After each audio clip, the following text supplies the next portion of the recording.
আসসালামু আলাইকুম my lovely viewers, welcome back to Atef's mom kitchen. আবারও চলে এলাম আপনাদের মাঝে পুরান ঢাকার বিখ্যাত বাবুর্চিদের হাতের বিফ তিহারির রেসিপি নিয়ে। আজকে হলো আমি আপনাদেরকে খুবই সিম্পলভাবে ঘরে থাকা মশলা দিয়ে বিফ তিহারির রেসিপিটি করে দেখাবো, তাও একদম পারফেক্ট ঝরঝরে একদম বাবুর্চিদের হাতের বিফ তিহারির রেসিপি। তো আর দেরি কেন, চলুন এবার দেখে নেই এই বিফ তিহারিটি রান্না করতে আমাদের কি কি লাগবে বা কি করে করতে হয়। তো বিফ তিহারি রান্না করার জন্য এখানে আমি প্রায় 2.5 কেজির মতো গরুর মাংস ভালোভাবে ধুয়ে পরিষ্কার করে নিয়ে নিয়েছি। গরুর মাংসগুলো মিডিয়াম সাইজ করে আমি কেটে নিয়েছি, দেখাচ্ছি আপনাদেরকে। খুব বেশি ছোটও হবে না, খুব বেশি বড়ও হবে না, আমি এইভাবে মাংসগুলো কেটে নিয়েছি। আর তেল চর্বি হাড় সহ আমি মাংস নিয়েছি। আর তিহারির মাংস সবসময় একটু ছোট ছোটই হয়ে থাকে, বিরিয়ানির মতো বড় সাইজের মাংস হবে না। এখন আমি তিহারির জন্য মশলা তৈরি করে নিব। তো মশলার মধ্যে আমি নিয়েছি হাফ জয়ফল, 4 ফালি দারচিনি, হাফ নিয়েছি স্টার ইঞ্চ, আর প্রায় 1 টিস্পুনের মতো নিয়েছি জয়ত্রী, আর 1 টেবিল স্পুন নিয়েছি ছোটো এলাচ। এখন আমি সবগুলো গোটা মশলা এভাবেই ব্লেন্ড করে নিব, কোনো ভাজাভাজি করার প্রয়োজন নেই। আর তিহারি কিন্তু একটু সাদা সাদাই হয়ে থাকে, কালারফুল কিন্তু হয় না। তো চলে এলাম আমার তিহারি তৈরি করতে। তার জন্য নিয়ে নিয়েছি একটি বড় সাইজের হাঁড়ি, তার মধ্যে দিয়ে দিচ্ছি 1.5 কাপ সরিষার তেল। তিহারি কিন্তু সরিষার তেল দিয়েই রান্না করতে হয়, পুরান ঢাকায় কিন্তু সরিষার তেল দিয়েই রান্না করা হয়ে থাকে। এখন তেলটা একটু গরম করে নিচ্ছি, তেল অবশ্যই গরম করে নিতে হবে। তো আমার তেল গরম হয়ে গিয়েছে, এখন আমি দিয়ে দিচ্ছি প্রায় 1.5 কাপের মতো পেঁয়াজ কুচি। পেঁয়াজ কুচিগুলো আমি ভালোভাবে বেরেস্তার মতো করে ভেজে নিব। তো বেরেস্তার কালার না হয়ে আসা পর্যন্ত আমি পেঁয়াজগুলো ভেজে নিচ্ছি ভালোভাবে। দেখতে পাচ্ছেন পেঁয়াজের কিন্তু প্রায় সোনালি কালার চলে এসেছে।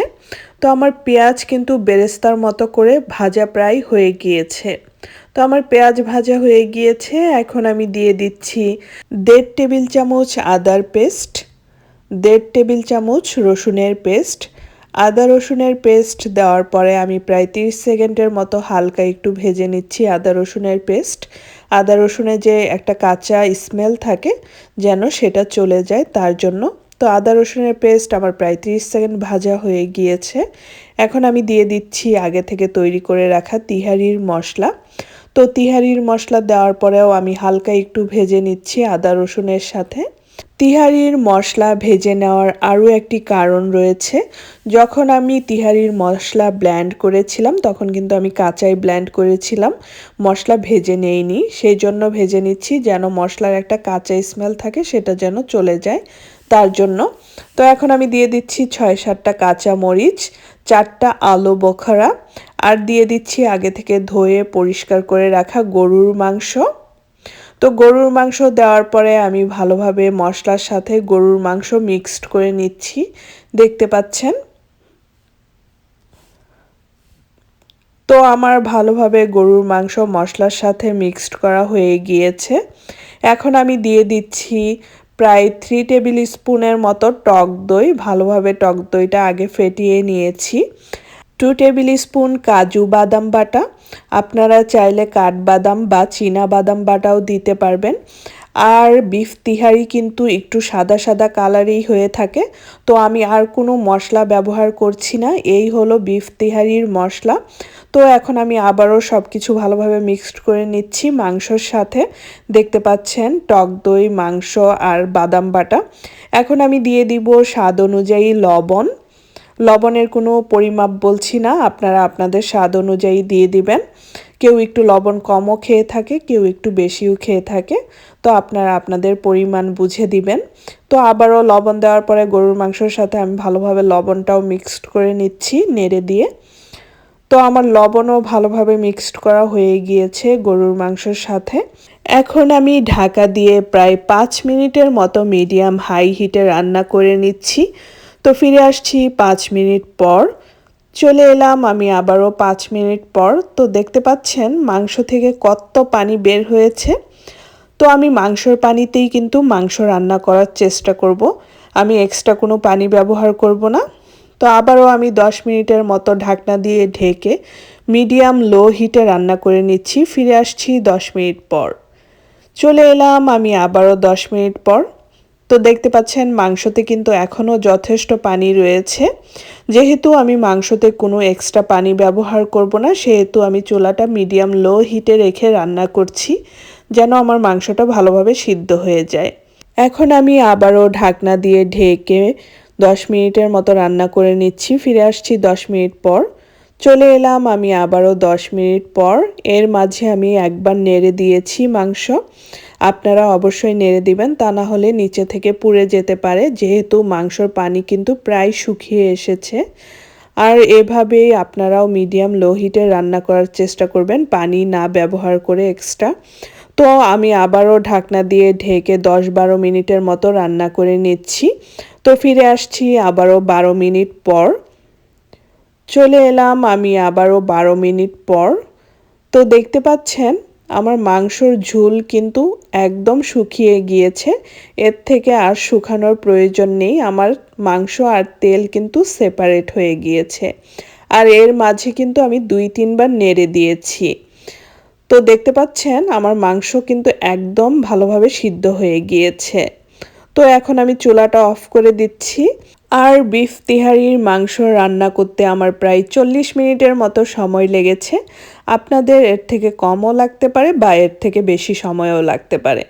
তো এখন দেখতে পাচ্ছেন মাংসতে যে এক্সট্রা তেল রয়েছে, সেই তেল আমি একটি বাটিতে উঠিয়ে নিচ্ছি পোলাও রান্না করার জন্য। আমি এই তেল দিয়েই পোলাওটাও রান্না করব বিফ তিহারির।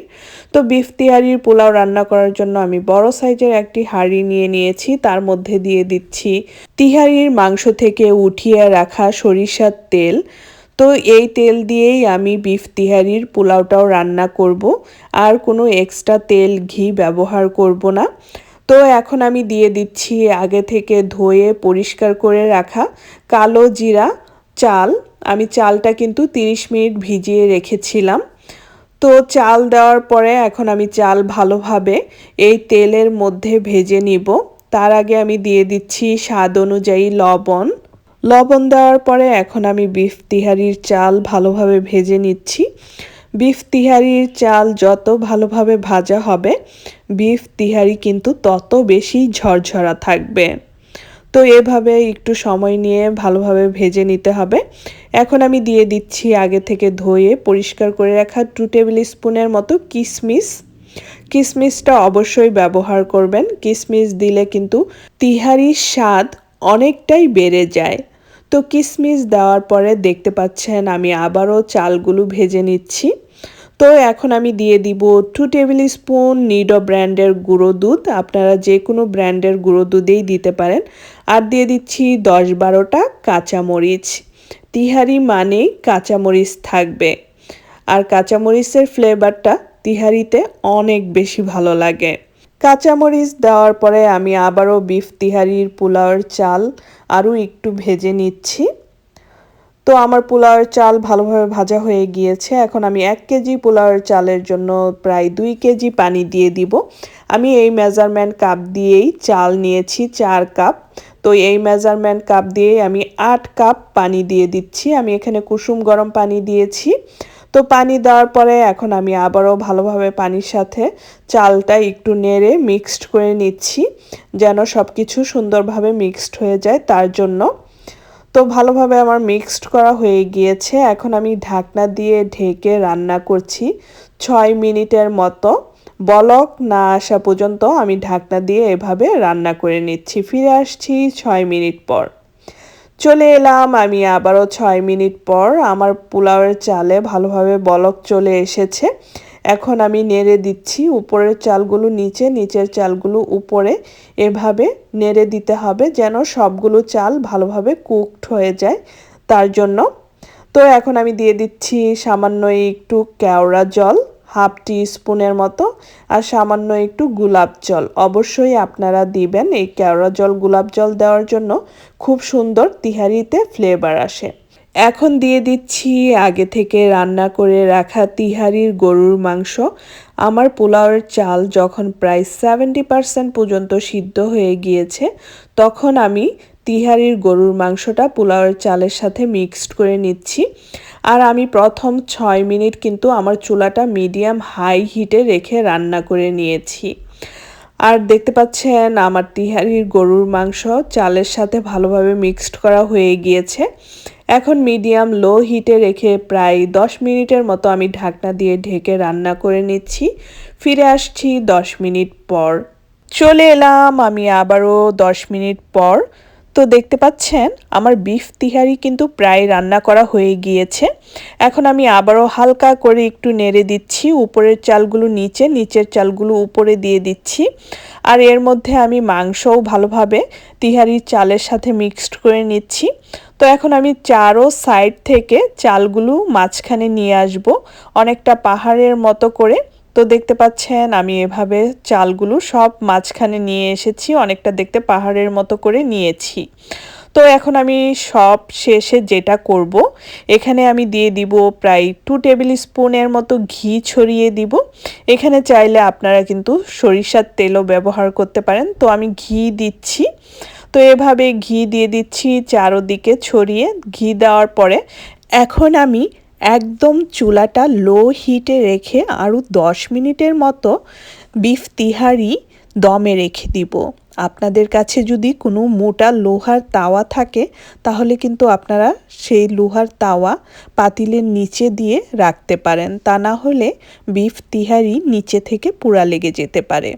তো ফিরে আসছি আবারও আমি 10 মিনিট পর। চলে এলাম আমি আবারও 10 মিনিট পর। আমার বিফ তিহারি একদম রেডি খাওয়ার জন্য।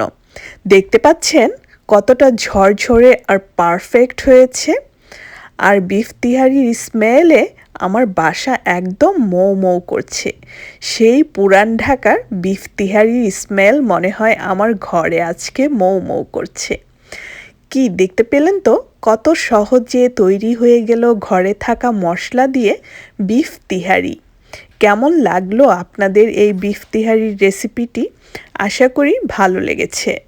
যদি ভালো লেগে থাকে, যারা এখন পর্যন্ত আমার চ্যানেলটিকে সাবস্ক্রাইব করেননি তারা অবশ্যই সাবস্ক্রাইব করে নেবেন এবং লাইক, শেয়ার, কমেন্টস করে আমার পাশেই থাকবেন। আপনারা অবশ্যই বাসায় রান্না করে খাবেন এবং আপনাদের ফ্রেন্ডস অ্যান্ড ফ্যামিলির সাথে শেয়ার করবেন। আর আপনাদের রান্না কেমন হলো আমাকে জানাতে অবশ্যই ভুলবেন না। আর দেখতে পাচ্ছেন বিফ তিহারির কালারটা কতটা সুন্দর এসেছে। তো এই তো তৈরি হয়ে গেল আজকের রেসিপি, পুরান ঢাকার বাবুর্চিদের হাতের স্টাইলের বিফ তিহারি। তো রেসিপিটি যদি ভালো লাগে অবশ্যই জানাবেন। তো আবারও চলে আসবো আপনাদের মাঝে এরকম সহজ সহজ মজার মজার রেসিপি নিয়ে আতেফস মম কিচেনে। সেই পর্যন্ত সবাই ভালো থাকেন, সুস্থ থাকেন আর আমাদের জন্য দোয়া করবেন। তো আজকের মতো আমি বিদায় নিচ্ছি। আল্লাহ হাফেজ।